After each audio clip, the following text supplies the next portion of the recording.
Restylane or lower eyelid surgery. I have deep tear troughs with black circles under my eyes.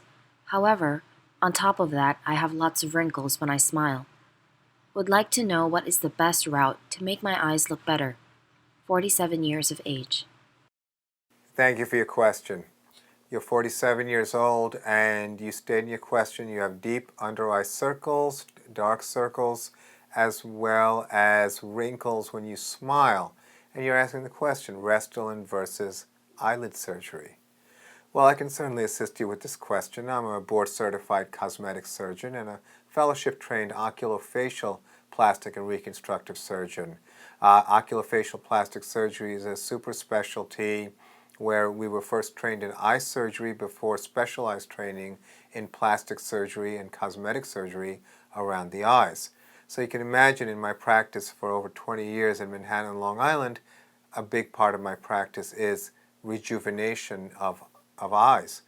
So when you pose a question like this, and although you're very good to send a photo of your close-up of your eyes at rest and then with activity, it is a little bit of a challenge to get a full assessment without a physical examination.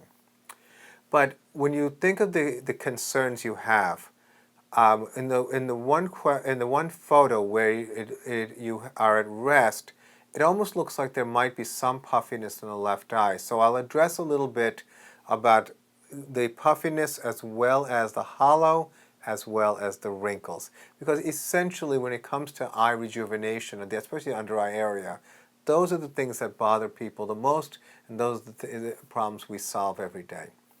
So we'll start with puffiness. If there is puffiness that's always there, that is a condition called lower eyelid fat prolapse. That means that fat that's normally around the eyes has pushed forward and it results in a hernia. We call it herniated fat. We address that by doing something called a lower eyelid blepharoplasty.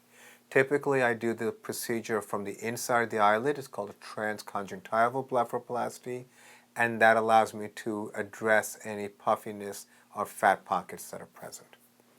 Now for the hollow area under the eyes. Now this is an exciting time because now we have some options, and in our practice what we do is we do a combination of a hyaluronic acid filler such as Restylane. In fact, it's my preferred filler for under eye hollows, but I also use something called platelet-rich plasma.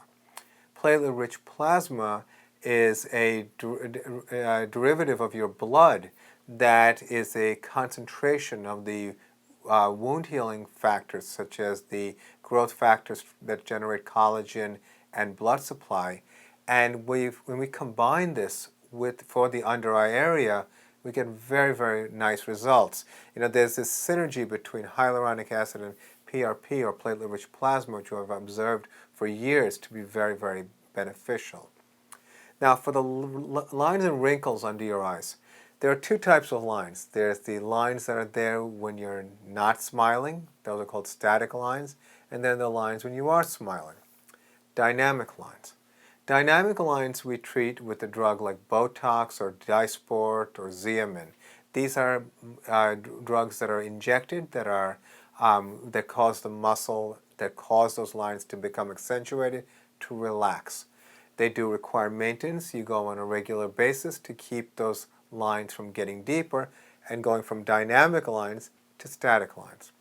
Static lines in our practice, for someone who has light skin like yourself, we routinely use something called a fractional CO2 laser. It is a very good combination of an ablative laser where we're taking off some of the top layer of skin and a way to deliver thermal energy for the backbone of the skin, the dermis, to contract. And we get very, very nice results in that situation as well. When you look at your eyes, you could imagine that there are a lot of variations in how these treatments are performed. And that's an important factor. Once you know the things that need to be done, that's straightforward. But how they're done, that's the art.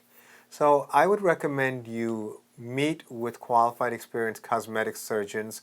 I have a bias towards specialists, being a specialist myself, and understanding the level. I'm someone who actually fixes a lot of complications. It's a big part of being a specialist. But in addition to that, it is clear that when you have particular areas of specialty, you tend to have a lot more experience in those areas. And I think in your situation, finesse is going to be very, very important. Meet with specialists who have a lot of experience in eyelid rejuvenation and come up with a plan that works for you. Again, in the absence of a full, proper evaluation with a physical examination, at least I'm giving you some information as to how to break down the issues that you have and what are the typical ways that I use in my practice. So I hope that was helpful. I wish you the best of luck. And thank you for your question.